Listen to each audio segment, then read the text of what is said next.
texto base da nossa reflexão, né?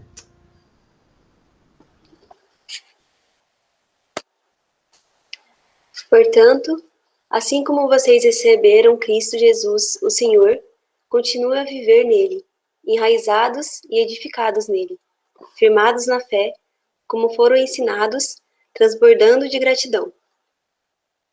Tenham cuidado para que ninguém os escravize às filosofias vãs e enganosas, que se fundamentam nas tradições humanas e nos princípios elementares deste mundo, e não em Cristo. Pois em Cristo habita corporalmente toda a plenitude da divindade, e por estarem nele, que é o cabeça de todo poder e autoridade, vocês receberam a plenitude. Nele também foram circuncidados, não como uma circuncisão feita por mãos humanas, mas com a circuncisão feita por Cristo, que é o despojar do corpo e da carne.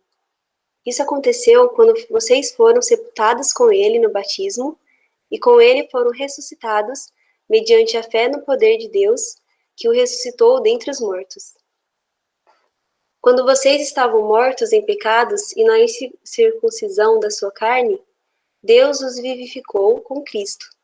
Ele nos perdoou todas as transgressões e cancelou a escrita de dívida, que consistia em ordenanças e que nos era contrária. Ele a removeu, pregando-a na cruz, e tendo despojado os poderes e as autoridades, fez deles um espetáculo público, triunfando sobre eles na cruz. Portanto, não permitam que ninguém os julgue pelo que vocês comem ou bebem, ou com relação a alguma festividade religiosa ou a celebração das luas novas ou dos dias de sábado. Essas coisas são sombras do que haveria de vir. A realidade, porém, encontra-se em Cristo. Não permitam que ninguém que tenha prazer numa falsa humildade e na adoração de anjos os impeçam de alcançar o prêmio. Tal pessoa conta detalhadamente suas visões e sua mente carnal a torna orgulhosa. Trata-se de alguém que não está unido à cabeça, a partir da qual todo o corpo, sustentado e unido por seus ligamentos e juntas, efetua o crescimento dado por Deus. Já que vocês morreram com Cristo para que os princípios elementares deste mundo, porque, como se ainda pertencesse a Ele, vocês se submetem às regras: não manuseie, não prove, não toque. Todas essas coisas estão destinadas a perecer pelo uso, pois se baseiam em mandamentos e ensinos humanos. Essas regras têm, de fato, aparência de sabedoria, com sua pretensa religiosidade, falsa humildade e severidade com o corpo, mas não têm valor algum para refrear os impulsos da carne. Bem, valeu, amiga. Mar, se aproxima aí para a gente orar para você. Senhor, nós te agradecemos pela vida da Mar, pedimos que o Senhor use, Senhor, a vida dela agora para falar conosco, use suas palavras, use suas ações. Peço, Deus, que o Senhor também abra os olhos do nosso coração para que a gente possa te contemplar pela fé e para que a gente possa aprender diretamente do Senhor aquilo que o Senhor deseja. Pedimos que o Senhor continue nos fazendo cada vez mais reconectados, Senhor, agora mediante a reflexão na sua palavra. Em nome de Jesus, amém. Então, amigos, passo a bola para a Mar, né? Vai trazer a nossa terceira reflexão na nossa série Reconectar, nossa reflexão sobre a carta aos Colossenses. E o tema de hoje é o Corações Reorientados, né, Mar? Se eu acertei o tema, estava uma controvérsia aí no tema do terceiro dia, mas acho que é isso mesmo. Oi, meus queridos, bom dia. Para quem não disse oi ainda, obrigada, Gesi, pela condução até aqui. Você realmente já preparou os nossos corações, muito obrigada. Hoje vai ser... Eu estava muito forte comigo essa interpretação desse texto que eu vou usar, né, para os corações reorientados, Mas ele é um título contido dentro do tema, dentro da série. Então, a gente continua hoje a série Reconectados. Na primeira semana, o Gesi trouxe uma reflexão onde Jesus seria o lugar, a pessoa, seria o ponto em que tudo encontra coerência. E aí, lá no capítulo 1 da Carta aos Colossenses, ele trabalhou o poema e como Cristo era supremo sobre todas as coisas, sobre toda a criação, e nós somos parte disso, pessoal. Então, nós temos que realmente atentar o nosso olhar para como existe essa supremacia de Cristo sobre todas as coisas. No segundo domingo, o Arthur falou com a gente sobre o corpo unido.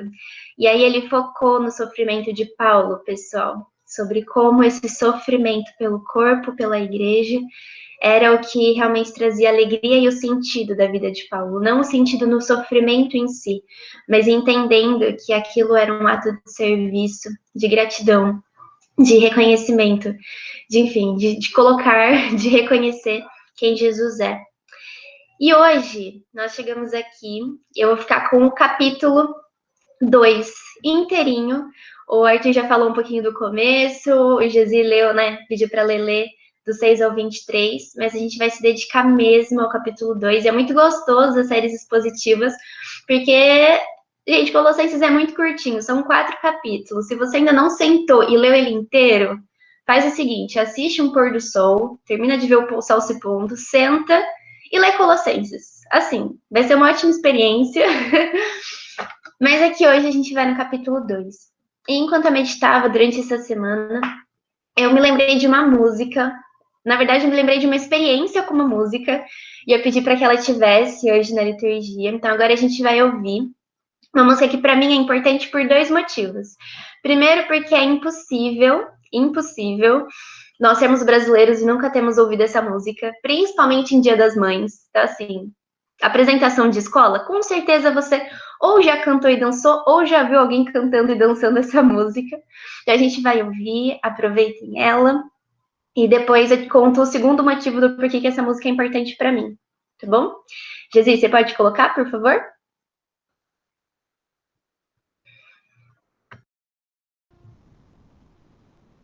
Apareceu aí?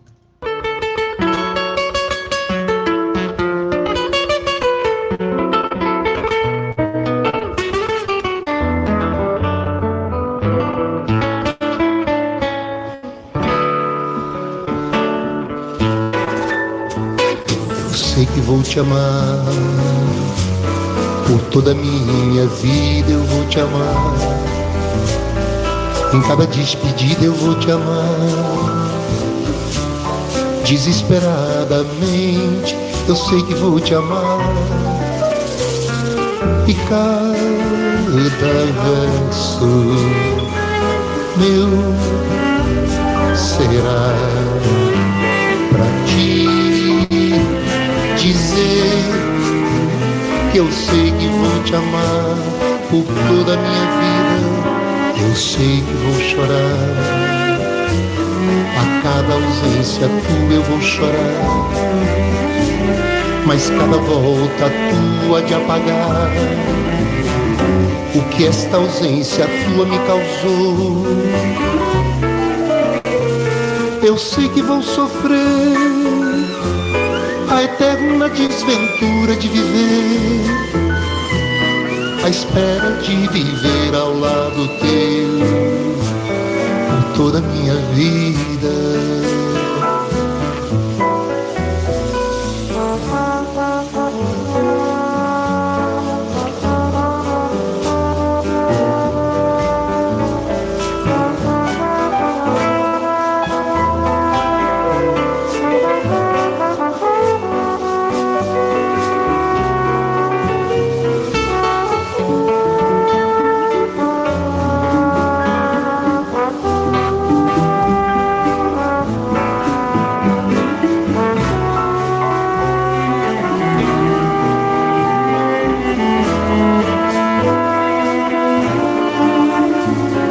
Sei que vou chorar, a cada ausência tua eu vou chorar, mas cada volta tua de apagar que esta tua ausência me causou. Eu sei que vou sofrer a eterna desventura de viver, à espera de viver ao lado teu por toda a minha vida.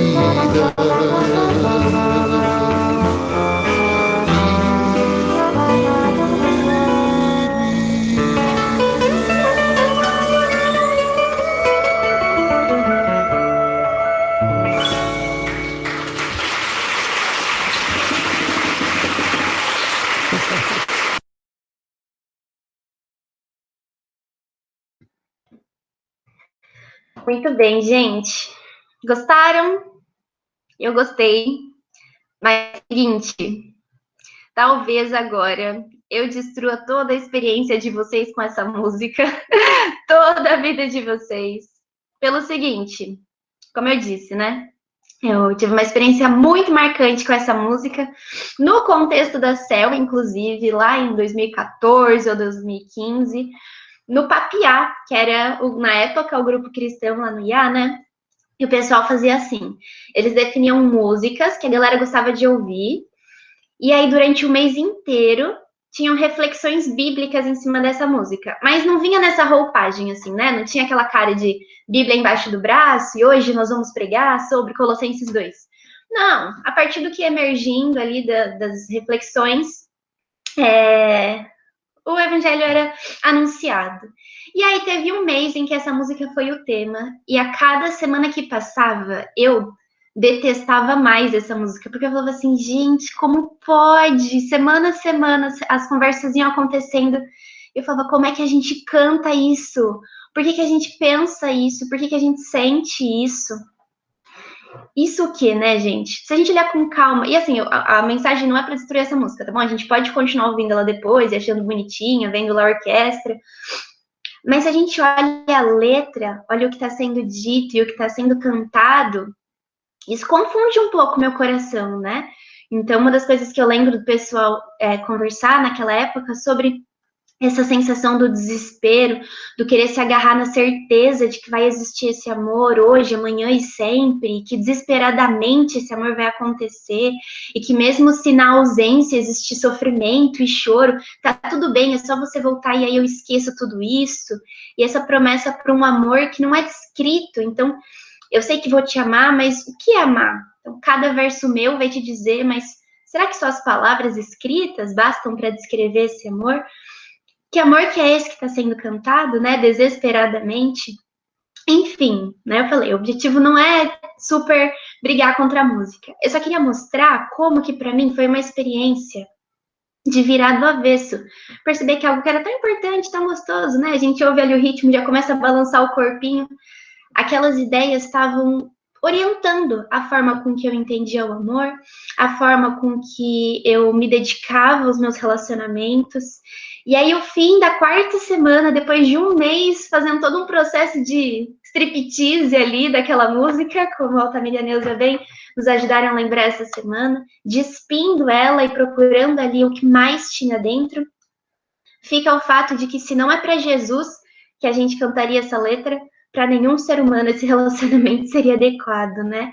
Esse desajuste de entrega em promessas que não podem ser cumpridas, né? O único capaz de manter uma aliança tão forte quanto essa que é descrita é o próprio Deus, e é isso que ele faz com a gente. Mas o que tudo isso tem a ver com a gente hoje, né, pessoal? Tem a ver, eu já vou mostrar para vocês. É o seguinte, quando a gente pega tudo isso, a gente percebe que, se a gente pode ficar com uma palavra da música, é que desesperadamente o nosso coração procura por algo. E se ele procura, já ouviram frase de mãe, né? Eu vou aproveitar hoje que é das mães. Quem procura, acha. Então, o nosso coração, que fica aí buscando o sentido, buscando a direção, ele vai encontrar. Ele vai encontrar várias coisas, pessoal. Inclusive, os nossos já encontraram várias vezes, várias coisas. Algumas que nos aproximam e nos ajudam a entender quem é Deus. E algumas que, às vezes, no sentimento e no desejo de procurar desesperadamente quem nós somos, ou o que o mundo é, ou a origem das coisas, ou a completude de todas as coisas, no desejo de encontrar todas elas. Às vezes a gente mais se afasta de Deus do que o encontra. E é um pouco esse o contexto do que Paulo está falando aqui. O que acontece quando a gente está com o nosso coração buscando, num mundo onde tantas vozes dissonantes estão falando? Eu não vou fazer uma exposição linear do texto, a gente vai dar várias voltas, então se você quiser abrir já em Colossenses 2, fica aberto que a gente vai para frente e para trás. E a gente vai começar no 8, do 8 ao 10 primeiro. Então, em resposta a essa música, essa experiência de examinar as coisas que nos chegam, Paulo diz assim, lá no 8, não permitam que outros os escravizem com filosofias vazias e invenções enganosas, provenientes do raciocínio humano, com base nos princípios espirituais desse mundo e não em Cristo. E aqui é muito interessante, eu faço um destaque, que óbvio foi o Gesi que me ajudou a perceber isso, que essa é a única vez na Bíblia que aparece de fato, assim, esse termo filosofias, do grego mesmo, né, que eu não vou nem me arriscar a pronunciar, mas aqui não é uma exortação, nem um distanciamento do que é de fato filosofia, né, como área do conhecimento, mas das filosofias que não estavam de acordo com Cristo Jesus, né? As filosofias dos outros povos, de relacionamento com diversos deuses, de contraposição de corpo e matéria, ou até dessa busca de sacralidade, onde o corpo seria absolutamente repugnante. É sobre essas filosofias que se busca o distanciamento aqui. Então, mais uma vez, não permitam que outros os escravizem com filosofias vazias e invenções enganosas provenientes do raciocínio humano, com base nos princípios espirituais desse mundo, e não em Cristo. E aí continua assim, pois é em Cristo, pois nele habita em corpo humano toda a plenitude de Deus. Portanto, porque estão nele, o cabeça de todo governante e autoridade, vocês também estão completos. Gente, eu podia ficar só aqui, eu quase fiz isso. Talvez eu fique, né? Eu vou falar bastante desse pedacinho aqui. Mas é o seguinte, tudo o que Paulo está falando aqui, apesar da gente estar falando aqui agora, em 2021, no segundo ano da pandemia do Covid-19, na CEL, né? Ou seja lá quem estiver vendo depois, apesar de essa palavra ser para a gente, ela foi escrita pensando em um povo e necessidades muito específicas. A gente já passou as 2 últimas semanas falando sobre como era a situação lá para os colossenses, sobre quais pressões eles estavam submetidos, como era o contexto da perseguição naquele momento. Então, a gente precisa compreender isso para entender quais são os marcos que Paulo está fazendo aqui ao falar com eles, e entender a dimensão disso no contexto da obra. Então, de novo, ali a partir do 9, ele acabou de falar de Cristo, e aí ele aponta, ele reafirma, é como se ele pegasse um pin e colocasse, ó, esse aqui é o ponto, pois nele habita em corpo humano toda a plenitude de Deus. Existiam visões na época, os gnósticos principalmente, que acreditavam que existia uma divisão espiritual, onde existia a plenitude manifestada em diversos seres espirituais, e todos juntos haviam criado todas as coisas. Pessoal, Paulo está dizendo não é isso. Ele está dizendo assim, pois em Cristo habita em corpo humano toda a plenitude de Deus. E aí, o que isso implica para a vida deles naquela época e para a nossa vida também? Ele continua aqui. Portanto, porque estão nele, o cabeça de todo governante e autoridade, vocês também estão completos.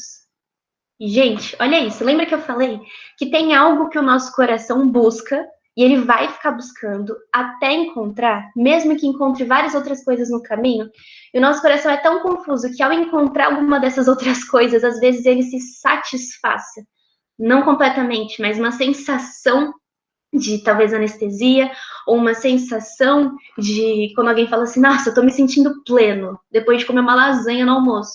Não é sobre isso a plenitude, pessoal. É realmente a reconexão completa com o eterno. E aí Paulo está dizendo que, uma vez que nós fazemos parte do corpo, do qual Cristo é cabeça, aí nós já estamos completos. E, gente, existe algo para a gente pensar aqui, que é o seguinte, que, olha aqui, ó a situação de quem eu sou nesse momento, toda cansada da semana, olha para a sua situação desse momento, que acabou de fazer uma oração de confissão diante de Deus, quão quebrado, quão pequeno, o quão... Gente, não é nada, né? Nenhum de nós aqui. Mas Paulo está dizendo que já está completo. O que isso significa, gente? O que Paulo está dizendo aqui é que na hora em que nós nos convertemos, na hora em que nós passamos a fazer parte do corpo, é ali que tudo que a gente tinha, a gente recebeu ali o que era preciso. Isso é muito maluco, porque é claro que existe o nosso caminho de glória em glória, existe tudo que nós vamos viver, existe o nosso aperfeiçoar de espírito, existe a nossa caminhada cristã, até o dia final de encontro com Cristo, existe tudo isso. Mas Paulo falou que ali, na junção da gente no corpo, do qual cabeça é Cristo, as coisas estão completas. Isso aqui é uma forma dele virar assim o timão, sabe, do barco, e fazer com que, ó, vocês estão indo para cá? Presta atenção, aqui nesse momento, no seu pertencimento do corpo, aqui está a sua completude. Se o seu coração está procurando outras coisas, presta atenção, que aqui está a sua completude. Mas para que valeria falar tudo isso para eles, se eles não soubessem qual era a condição que eles estavam antes disso? Então, para isso, a gente vai pular lá para o versículo 13, onde ele diz assim, o 13 e o 14. Vocês estavam mortos, eles e a gente, tá, pessoal? Vocês estavam mortos por causa dos seus pecados e da incircuncisão de sua natureza humana. Então, Deus lhes deu vida com Cristo, pois perdoou todos os nossos pecados. Olha o que ele fez. Ele cancelou o registro de acusações contra nós, removendo e pregando na cruz. Desse modo, desarmou os governantes e as autoridades espirituais e os envergonhou publicamente ao vencê-los na cruz. Muita coisa em todas essas partes. Eu realmente gostaria que, com calma, vocês lessem tudo, por favor, para mergulhar em todas essas coisas. Mas aqui duas coisas centrais. A forma com que Jesus faz isso, ele não peita. Essa semana a gente teve conversas muito boas com relação a como nos portar diante daqueles que não creem, como não ser omissos, mas também não sair brigando por aí, batendo cabeça e desfazendo amizades. E aqui mostra exatamente como que Jesus fez isso. Ele envergonha as pessoas com a vitória na cruz, pessoal. Não foi peitando, não foi gladiando, não foi decapitando pessoas. Foi com obediência a Deus. Foi com obediência até a morte e morte de cruz. Então, que a gente possa caminhar dessa forma. Mas, principalmente, o centro desses dois versículos, que Paulo está dizendo, sobre a circuncisão. E, mais uma vez, a necessidade de a gente entender para quem era esse texto originalmente, né? A circuncisão era o símbolo mais concreto, mais visível, literalmente, mais carnal, de inserção, de pertencimento do povo de Deus a ser o povo de Deus, né? O povo de Israel. Você era um símbolo físico marcado de que você pertencia ao Senhor, tá bem? Só que o que Paulo disse aqui é que ele faz uma comparação de que a gente estava incircuncidado, só que não era com relação ao nosso corpo. Não era o nosso corpo que precisava dessa marca, era o nosso espírito. Em que, mediante Cristo Jesus, não tem mais marca no corpo que faça diferença, não tem estilo de cabelo que te faça entrar no reino dos céus, não tem a cor que você pinte as unhas que te faça estar dentro ou fora. O que tem é a inserção no corpo de Cristo através do Espírito Santo de Deus. E que nesse momento, e aí remete ali atrás, né, de completude, no momento da conversão, no momento dessa inserção no corpo, essa seria a nova circuncisão. E ele aponta os nossos olhos para isso. Então, ele disse como nós estávamos E aí eu volto um pouquinho para a gente entender como é que isso de fato acontece em Cristo, como essas coisas se deram.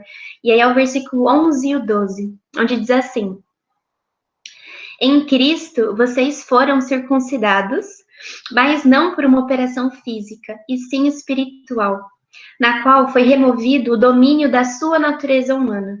No batismo, vocês foram sepultados com Cristo, e com ele foram ressuscitados para a nova vida, por meio da fé no grande poder de Deus, que ressuscitou o Cristo dos mortos. Gente, a gente faz parte disso, pessoal. Olha aqui de novo. Agora, ressuscitados para a nova vida por meio da fé no grande poder de Deus que ressuscitou Cristo dos mortos. O silêncio que Jesus falou. Como é bom viver esse silêncio, gente. De se ver diante dessa verdade tão absoluta e tão soberana sobre todas as coisas. Soberana até a morte, gente. Soberana até a morte. E aí parece que tudo isso que Paulo estava falando é tipo um preâmbulo. Ó, não se confundam, vocês estavam mortos, Cristo salvou, sejam circuncidados pelo Espírito, ok? Ok. Agora ele chega nas considerações do que então deve se fazer, né? A partir do 16. Porque isso torna aquelas pessoas e torna também a gente com um modo de orientar as nossas ações que não corresponde ao que a maior parte das pessoas faz. Não corresponde com outdoors que estejam na rua ou com mensagens publicitárias que ficam entrando no nosso celular, ou pelo menos não deveria. E é isso que Paulo está falando aqui. E isso acaba distinguindo o comportamento, os hábitos e as práticas daqueles primeiros cristãos para todos os povos ao redor. E isso acaba distinguindo também algumas das nossas práticas com relação ao lugar onde a gente está. E aí olha o que Paulo diz aqui, no 16.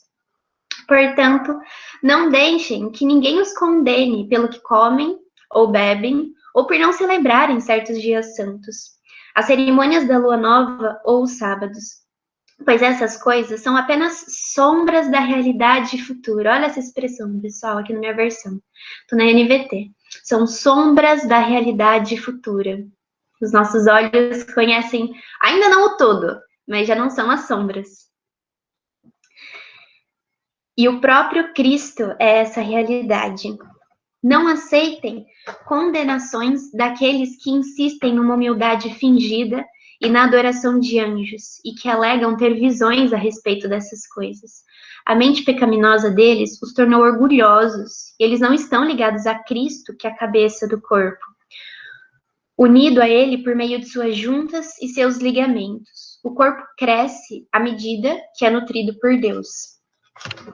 E aí, o que ele diz aqui para mim fica, ó, vocês vão ser diferentes sim, e esse diferente eu não estou hierarquizando com relação a, tipo, agora vocês são cerejinha do bolo, muito pelo contrário, porque não é isso que a gente entende da nossa missão, mas é assim, vai ter contraste sim, você vai andar lá no meio do mundão, e é para você andar, é para você se misturar sim, é para você estar lá, mas vão ter coisas que não são aquilo que correspondem à lei de Deus, que correspondem à forma com que nós somos orientados para viver em Cristo, para viver o já e ainda não, para saborear o reino que está por vir e que já está aqui. Então, a gente se atenta a isso.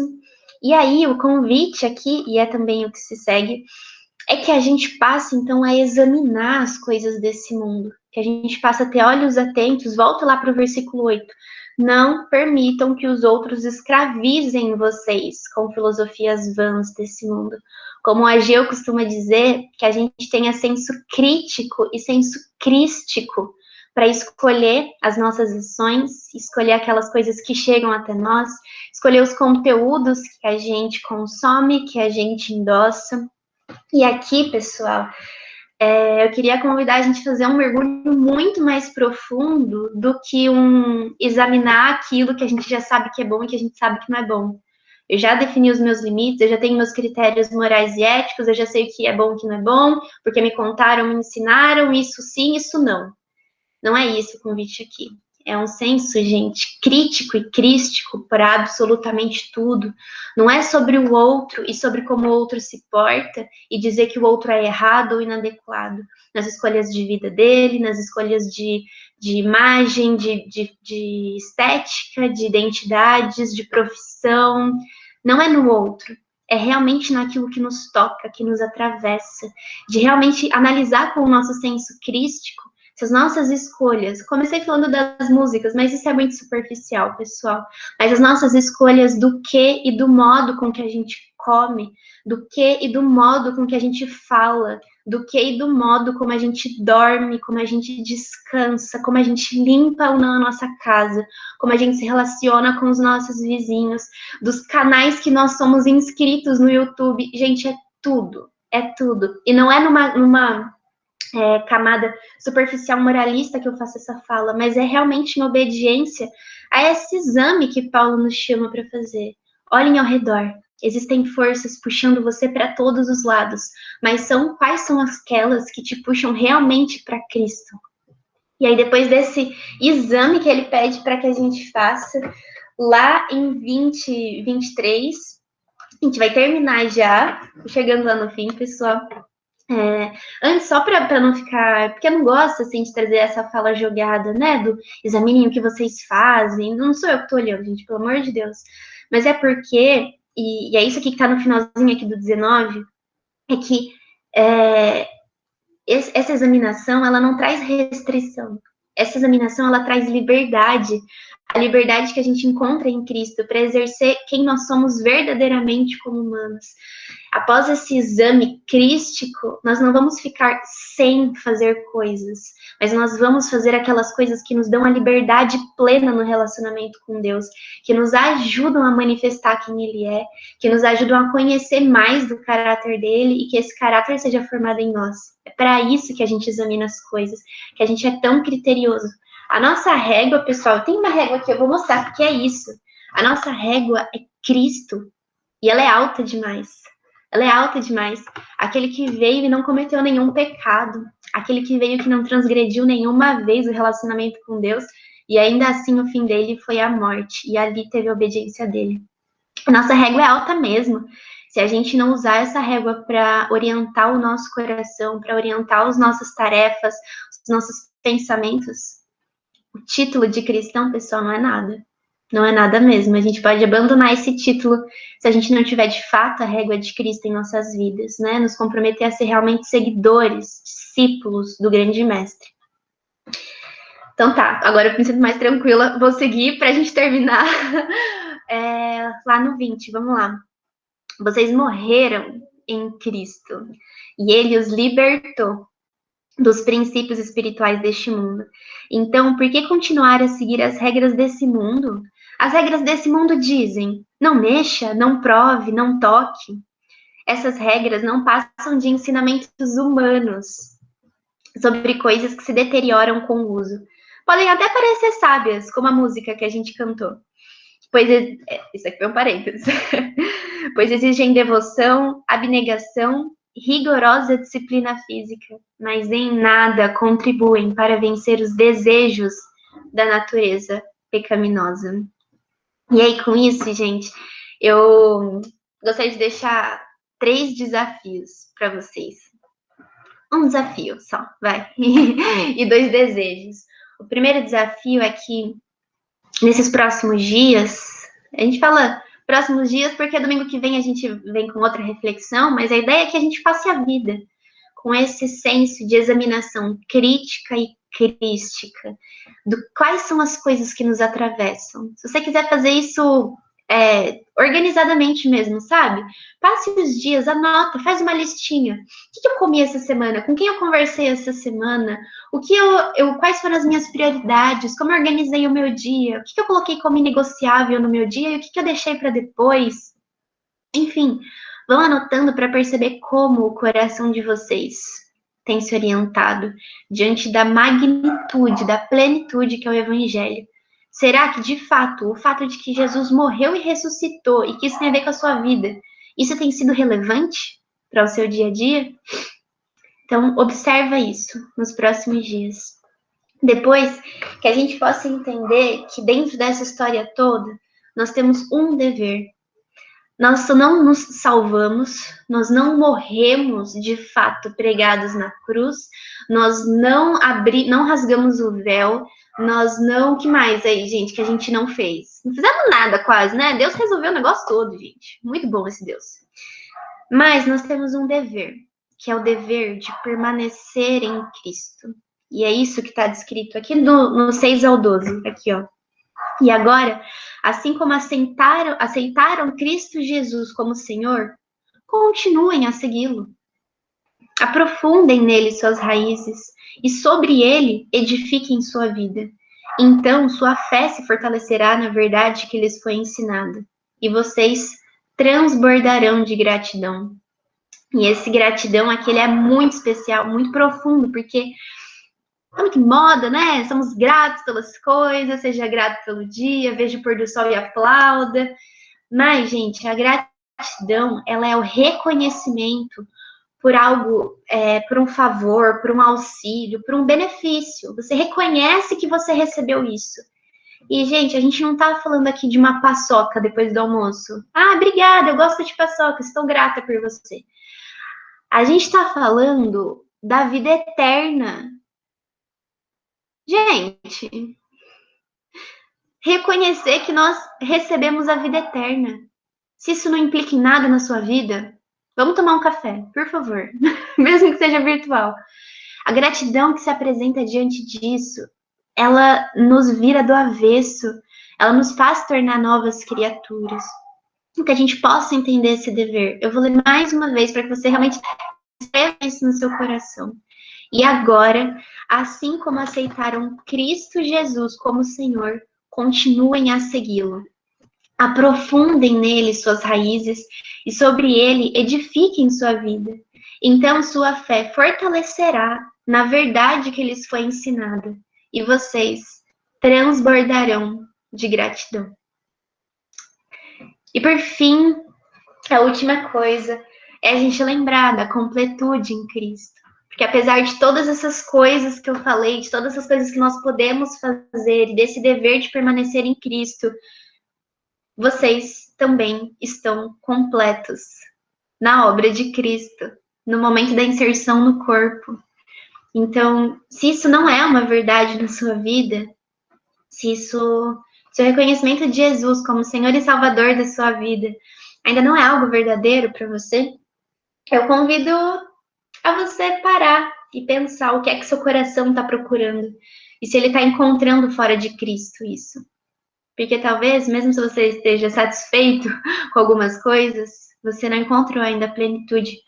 E aí, pode ficar de lição de casa aí do 13 ao 15, onde diz que a gente estava morto e que a gente não encontra essas coisas, mas que se a gente já aceitou isso como uma verdade para as nossas vidas, pessoal, que a gente foque, que a gente coloque os nossos olhos, as nossas mãos, o nosso coração, a nossa mente, nosso ser de forma integral nessas verdades, tendo em mente que se isso é real e se isso diz respeito à nossa vida, reconhecer isso, transbordar o nosso coração em gratidão por ter recebido a vida eterna, não é mais do que a nossa obrigação. Mais uma frase de mãe. Não dá para viver as nossas vidas achando que elas se resumem ao despertar, ao tomar o seu comprimidinho da manhã para não sentir dor durante o dia, a fazer a sua jornada de trabalho e receber o seu salário no fim do mês, ser gentil com as pessoas ao redor, mais gentil ainda com a família, porque a gente gosta dela. Não é aí que está a completude, não é aí que se resume a existência, pessoal. Então, que hoje, de fato, nosso coração possa ser reorientado para o fato de que somente em Cristo habita toda a plenitude.